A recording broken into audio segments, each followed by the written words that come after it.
বাংলাদেশ ক্রিকেটে তৈরি হয়েছে বড় সংকট।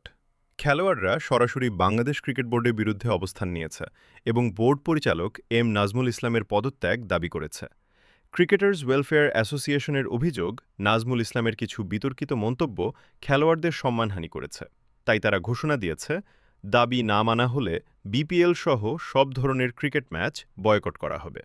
এরই মধ্যে কয়েকটি ম্যাচে খেলোয়াড়রা মাঠে না নামায় সূচি বিঘ্নিত হয়েছে।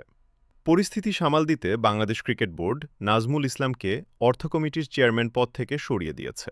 তবে খেলোয়াড়দের দাবি এখানেই শেষ নয়। তারা এখনও তার পূর্ণ পদত্যাগ এবং প্রকাশ্যে ক্ষমা চাওয়ার দাবি জানিয়ে যাচ্ছে। খেলোয়াড়দের পক্ষ থেকে বলা হয়েছে, সম্মান ও নিরাপত্তা নিশ্চিত না হলে তারা আর খেলায় ফিরবে না। অন্যদিকে বোর্ড বলছে, সংকট সমাধানে আলোচনা চলছে। এই পরিস্থিতি দীর্ঘ হলে বিপিএল এবং আসন্ন আন্তর্জাতিক সূচি বড় ঝুঁকির মুখে পড়তে পারে।